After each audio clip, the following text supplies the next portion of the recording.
فلسطین اور بیت المقدس اسلام کی روشنی میں بھی مسلمانوں کا ہے اور بین الاقوامی قوانین کی روشنی میں بھی کس کا ہے؟ مسلمانوں کا ہے وہ. تو دو وجوہات ہیں. تو آپ بتاؤ اتنی بڑی وجہ کے ہوتے ہوئے کیا فلسطینی وہ مسجد چھوڑ سکتے ہیں کیا؟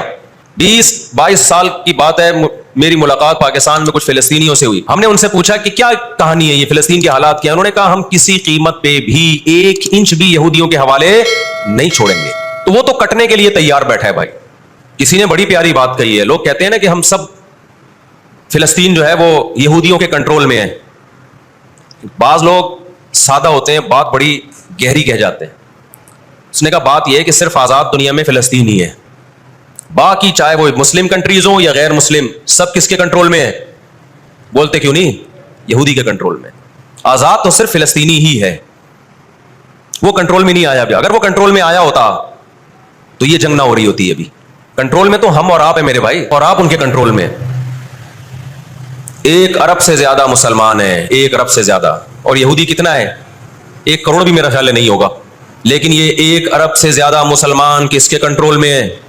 اور میں آپ کی اطلاع کے لیے عرض کروں, اس وقت اسرائیل امریکہ کا غلام نہیں ہے. خوب سمجھ لیں, امریکہ کی گچی کس نے پکڑی ہوئی ہے؟ اسرائیل نے پکڑی ہوئی ہے. اسرائیل انڈیا کا غلام نہیں ہے. انڈیا کی گچی پکڑی ہوئی ہے کس نے؟ گچی سمجھتے ہو؟ گچی یہاں سے پکڑ کے نا بندہ ہل نہ سکے. چھوٹا سا ملک ہے, سازشوں کی وجہ سے, طاقت کی وجہ سے نہیں, مکاریوں اور سازشوں کی وجہ سے دنیا کو کنٹرول میں کیا ہوا ہے.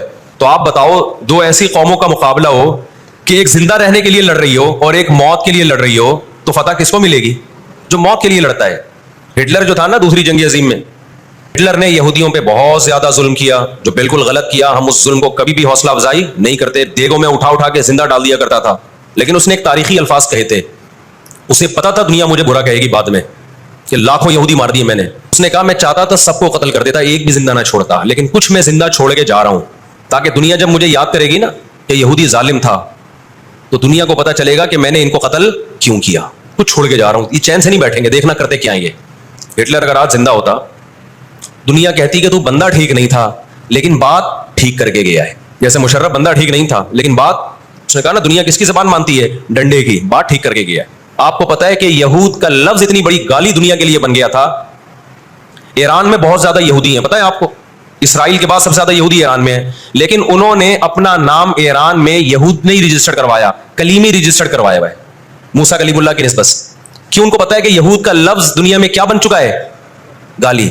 شرم آئے گی کسی کو بتاتے ہوئے کہ میں یہودی ہوں, اس لیے ایران میں انہوں نے اپنے آپ کو رجسٹر کس نام سے کروایا ہے؟ کلیمی کہتے ہیں ان کو. میں مانتا ہوں سارے یہودی ایسے نہیں ہوتے, میں نے پہلے وضاحت کر دی, ہمیں یہودیوں سے دشمنی نہیں ہے, کیونکہ قرآن جہاں یہودیوں کی برائی بیان کرتا ہے وہاں قرآن یہ بھی کہتا ہے لیسوا سواء, سارے ایک جیسے نہیں ہیں. قرآن اعتدال سے بات کرتا ہے, سارے ایک جیسے نہیں ہیں.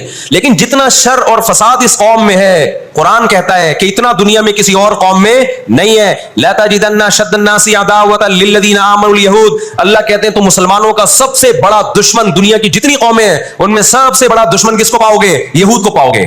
دنیا میں سب سے سستا خون مسلمان کا ہو گیا ہے. تو 2 کام کیے, نمبر 1 اکنامکلی مضبوط کرنا ہے, سود کے ذریعے, تجارت کے ذریعے نہیں, سودی تجارت کے ذریعے. اس کے بعد کیا کیا؟ برطانیہ سے معاہدہ ہوتا ہے اور چند سالوں میں 1917 میں برطانیہ نے اعلان کیا کہ بھائی ہم پوری دنیا سے یہودیوں کو لا کے کہاں آباد کریں گے؟ فلسطین میں. اس وقت مکمل فلسطین کس کا تھا؟ عربوں کا تھا, وہ مسلمانوں کا تھا. چند سال میں 33% یہودی اسرائیل میں آ کے فلسطین میں آ کے آباد ہو گئے, اور وہ وہاں گڑبڑ شروع کر دی انہوں نے. نہتے فلسطینیوں کو مارنا, قتل کرنا, ان کی زمینوں پہ قبضہ کرنا. فلسطینیوں نے آواز اٹھائی, اور غیرت مند لوگ ہیں وہ, انہوں نے کہا لن نترک شبرا لذلی, ہم ایک بالش بھی نہیں دیں گے. جب تک سلطان عبد الحمید تھا نا, خلیفہ مسلمانوں کا, اس نے یہودیوں سے کہا تھا کہ شاپر میں مٹی اٹھا کے بھی لے جانے نہیں دوں گا فلسطین کی. دیکھو مسلم حکومت چاہے کیسی نالائق ہو, خلافت چاہے کیسی نالائق ہو, اس کا وجود نہ ہونے سے بہرحال بہتر ہے. آج لوگ کہتے ہیں ترک بدعتی تھے, ترک میں مزار تھے. میں مانتا ہوں یہ چیزیں غلط تھیں, لیکن اب مزار ختم ہو گئے, اس کے بجائے دوسری غلط چیزیں بہت ساری آ گئی ہیں, اور بہت ساری الٹی چیز. جب تک ایک ہماری ریاست تھی, ایک حکومت تھی, نہ بوسنیا کا مسئلہ کھڑا ہوا تھا اور نہ اسرائیل کا مسئلہ کھڑا ہوا تھا. تو 33% یہودی آ کے آباد ہوئے. 1945 میں جب پہلی جنگ عظیم کا خاتمہ، دوسری جنگ عظیم کا خاتمہ ہوا، برطانیہ کی ایسی کی تیسی ہو گئی تھی. قرآن کہتا ہے وَكَذَلِكَ نُوَلِّي بَعْضَ الظَّالِمِينَ بَعْضًا. یہ عجیب الفاظ ہیں قرآن کے. ہم بعض ظالموں کو بعض کے ذریعے پٹواتے ہیں. یونائٹڈ نیشن جب وجود میں آئی ہے تو برطانیہ تو پیچھے ہٹا، یونائٹڈ نیشن آ گئی. 1947 میں یونائٹڈ نیشن نے فلسطینیوں کی مرضی کے بالکل خلاف ایک کام کیا کہ بٹوارا کیا جائے یہاں تک یہودیوں کا اور یہاں تک کس کا؟ فلسطینیوں کا. یہ پہلی غلطی تھی یونائٹڈ نیشن کی. جب عدالت انصاف نہیں کرتی نا تو پھر لوگ خود بخود غیر قانونی کاموں پہ آتے ہیں. عدالت جب اپنی ذمہ داری پوری کرتی ہے لوگ غلط چیز کی طرف نہیں جاتے.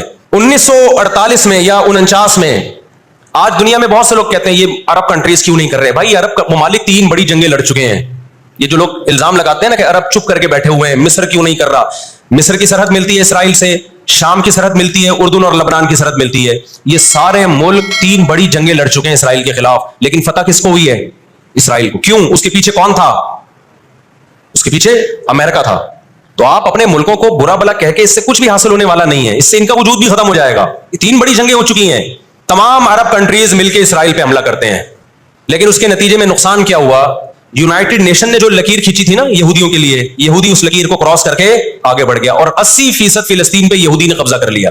اور یہ غزہ کی پٹی جو آج ہے اور جس کو ویسٹ بینک کہا جاتا ہے، اس غزہ کی پٹی پہ مصر کا قبضہ ہو گیا جو ایسٹ میں ہے، اور ویسٹ بینک پہ اردن کا قبضہ ہو گیا.